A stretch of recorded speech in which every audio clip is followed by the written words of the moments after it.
32 കുത്തിവയ്പ്പുകൾ, $26,000. ലോകത്തിലെ ഏറ്റവും വലിയ ചുണ്ട് സ്വന്തമാക്കി യുവതി. ഓരോരോ പ്രഹസനങ്ങളാണ് ഈ കാണിക്കുന്നതൊക്കെ. ഇപ്പോൾ വേറെ ട്രെൻഡുണ്ട്. ഇപ്പോൾ ഏലിയൻ എന്ന് പറഞ്ഞൊരു നാവൊക്കെ മുറിച്ച് ഇപ്പോൾ ട്രെൻഡായിട്ട് കിടക്കുന്നുണ്ട്. അത് ഒരു ദിവസം പിടിച്ചാൽ ഒരു സ്ഥലത്ത് വെച്ച് കണ്ട് എവിടെയും കേരളത്തിൽ എവിടെയും കണ്ട് പിടിച്ചാൽ എവിടെയാണെന്ന് കൃത്യമായിട്ട് അറിയില്ല. സ്ഥലങ്ങളിൽ വെച്ച് പിടിച്ചു, നാവ് മുറിച്ചു, എന്നിട്ട് ഏലിയനാക്കണേ എന്ന് പറഞ്ഞ് പച്ച കുത്തണേന്ന് പറഞ്ഞിട്ട് പുറകിലൊക്കെ ഇടുന്ന് പിടിച്ചതൊക്കെയാണ്.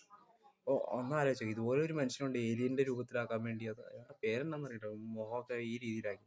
നമുക്കൊരു ദൈവം ഒരു സൗന്ദര്യം തന്നിട്ടുണ്ട്. ഇപ്പോൾ ഈ ചിത്രത്തിൽ തന്നെ നിങ്ങൾക്ക് എടുത്തു വെച്ച് നോക്കുമ്പോൾ തന്നെ കാണാം ആ പെൺകുട്ടിയുടെ ചുണ്ട് എത്ര മനോഹരമാണ്, എത്ര സുന്ദരിയാകുന്നു. ഒരു കൃത്യമായിട്ട് ഇങ്ങനെ വീർപ്പിച്ച് വെച്ച് കഴിഞ്ഞിട്ട് എന്ത് കേടാനാ. ഇപ്പം ഇങ്ങനെയൊക്കെ കൃത്യമായിട്ട് ഉണ്ടാക്കുന്ന സാധനങ്ങൾക്കൊന്നും അധികം ആയുസ്, അല്ലെങ്കിലും മറ്റേതിനും ആയുസും ഇല്ല. പക്ഷേ ഈ ഇങ്ങനെ ഉണ്ടാക്കണതിന് ഒരുപാട് സൈഡ് എഫക്ട്സ് പിന്നീട് വരും. മസിൽ ഉണ്ടാക്കാൻ ചുമ്മാ അതുപോലെ മസിൽ പെരുപ്പിക്കാൻ കുറേ കെമിക്കലുകൾ, സർജറികളൊക്കെ ഇപ്പോൾ നിരവധി ചെയ്യുന്നുണ്ട്. ഇപ്പം നമ്മൾ അതിസുന്ദരികളെന്ന് പരാമർശിച്ച ഒരുപാട് നടിമാരുണ്ട്. അതിൽ പ്രധാനമാണ് ഐശ്വര്യ റായ്. ഒരുപാട് പ്ലാസ്റ്റിക് സർജറിക്ക് വിധേയമായിട്ടുണ്ട്. ഇങ്ങനെ ഒരുപാട് സൗന്ദര്യത്തിന് വേണ്ടി ഓരോ രീതികളും വെച്ച് തലയ്ക്ക് പൊല്ലാപ്പാവേണ്ട സമയം ഒരുപാട് രീതി സംഭവിച്ചിട്ടുണ്ട്. ഒരുപാട് സൗന്ദര്യം രീതിക്കും ഹോർമോണുകൾ കുത്തിവെച്ചും ശരീരത്തിലെ സൗന്ദര്യത്തിന് വേണ്ടി. ഉള്ള സൗന്ദര്യം നമുക്ക് മതി.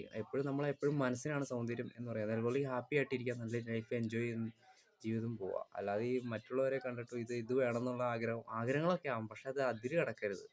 അതായത് സ്വന്തം ശരീരത്തെ നശിപ്പിച്ചുകൊണ്ടോ മറ്റുള്ളവരെ വേദനിപ്പിച്ചുകൊണ്ടുള്ള ആഗ്രഹങ്ങളൊന്നും അധികകാലം നിലനിൽക്കില്ല.